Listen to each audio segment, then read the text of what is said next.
अस्सलामुअलैकुम students, smart academy 360 की तरफ से हमने मैथ्स के पोर्शन में 500 MCQs जो कि HEC में मोस्ट रिपीटेड है उसका एक सीरीज़ शुरू किया है। आज उसका पार्ट 6 है। ठीक है, अब हमारे पास इसमें से फर्स्ट MCQs है कि 2 lighthouses flash their lights every 20 seconds and 30 seconds respectively. If they flash together at 9 they will flash together at. अब ये हमें कह रहे कि एक लाइट हाउस है, ठीक है, उसमें 2 लाइट्स है, ठीक है, 2 फ्लैश लाइट्स है। अब उनके लाइट्स जो है जो फ्लैश करते हैं वो 20 और 30 सेकेंड्स के इस तरह होते हैं, यानी कि एक 20 सेकेंड्स बाद होता है, एक 30 सेकेंड्स बाद होता है।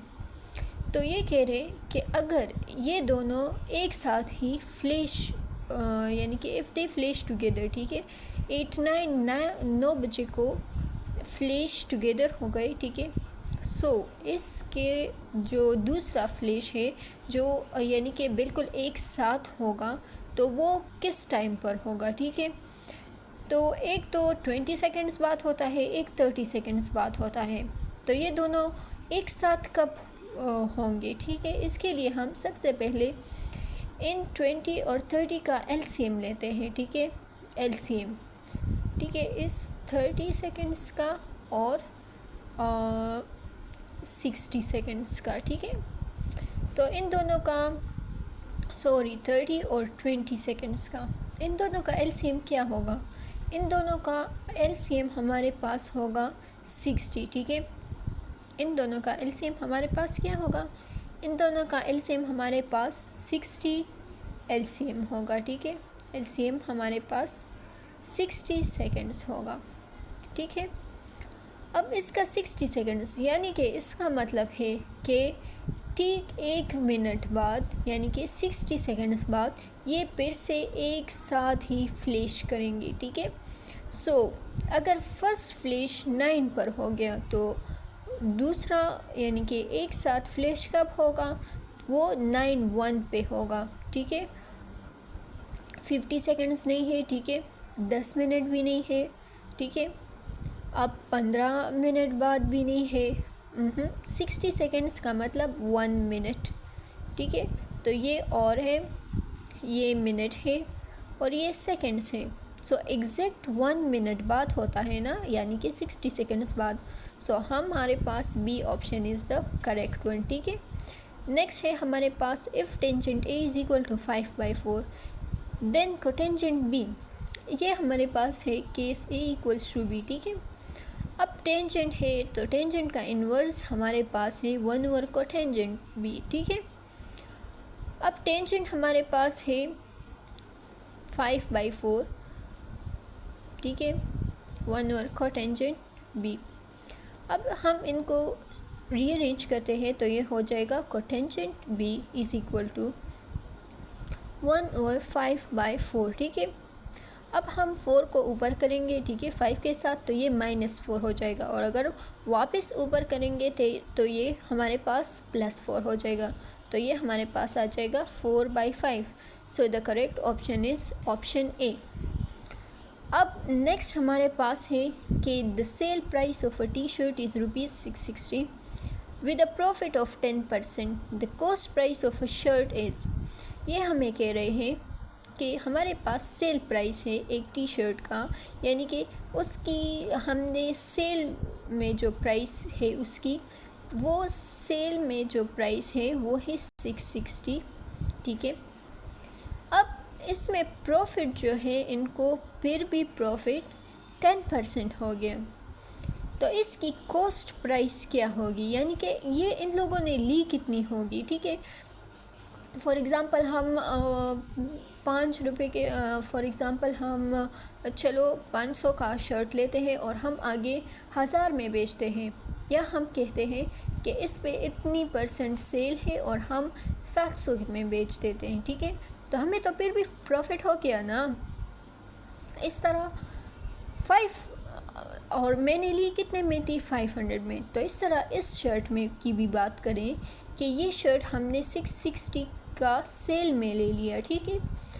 जिसमें 10% इसका प्रॉफिट है। सो ये शर्ट एक्चुअल प्राइस इसकी क्या होगी, यानी कि इनको कितने की मिली होगी, ठीक है, इन्होंने कितनी प्राइस में ली होगी। सो इसके लिए हमारे पास है कि sales price is equal to cost price multiply by 1 plus profit, ठीक है, डिवाइडेड बाय 100।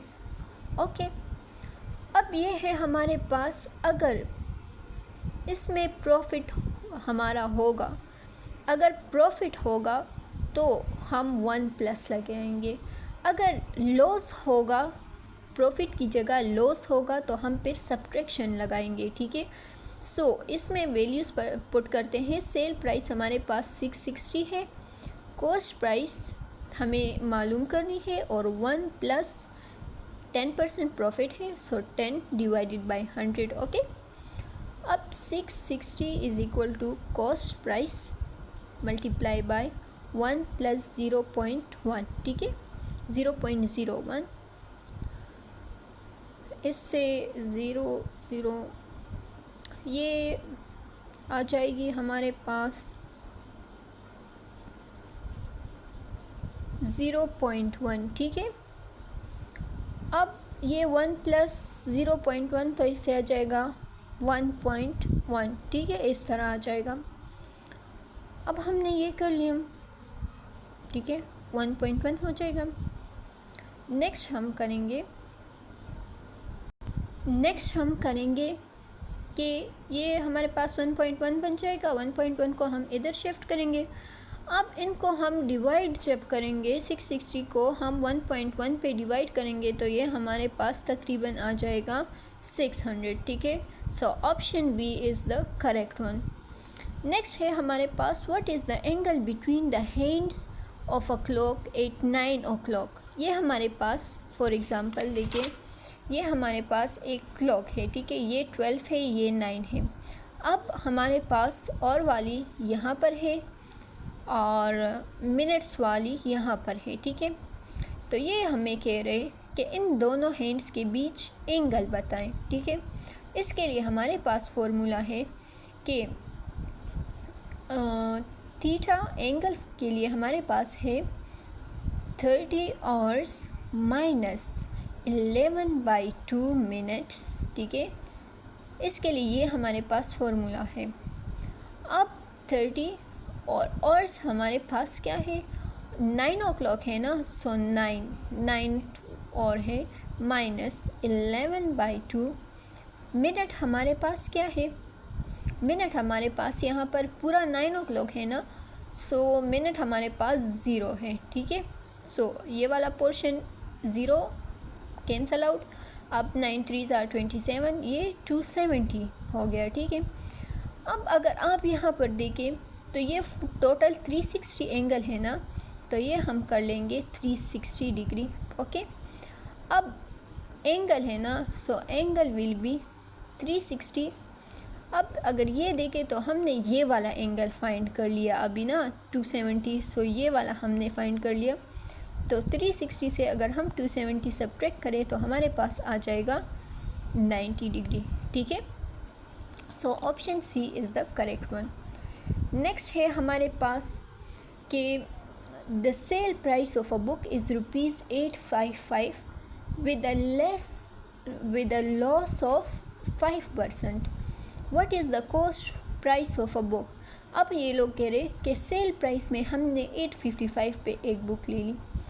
अब इसमें उन लोगों को, जिन लोगों ने बुक ख़रीदी है, उनको 5% लॉस हो गया। सो इसकी बुक की प्राइस क्या होगी, कॉस्ट प्राइस क्या होगी, उनको कितने की मिली होगी। सो इसके लिए हमने फॉर्मूला लिखा था कॉस्ट प्राइस 1 माइनस, हमने कहा था ना लॉस के लिए हम सब्ट्रैक्शन पर पुट करेंगे 1 minus profit, sorry loss divided by 100। So इसके लिए हम लिखेंगे 855 is equal to cost price multiply by 1 minus 5 है ना, सो ये हमारे पास आ जाएगा 1 माइनस 0.05, सो ये आ जाएगा 0.95। हमारे पास टोटल ये आ जाएगा।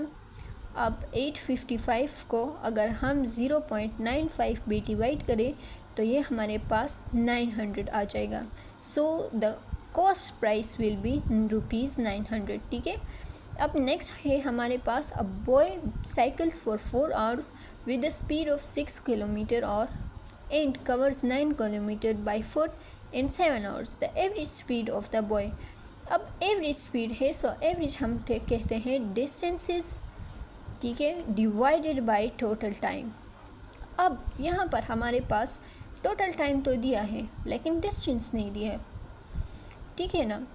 सो इसके लिए हम क्या करेंगे, इसके लिए हम ये करेंगे कि ये वाला दिया है ना 4 और 6, ठीक है, स्पीड दिया है और टाइम दिया है। सो इसके लिए हम ऐसा करेंगे कि इससे हम डिस्टेंस निकालेंगे, ठीक है।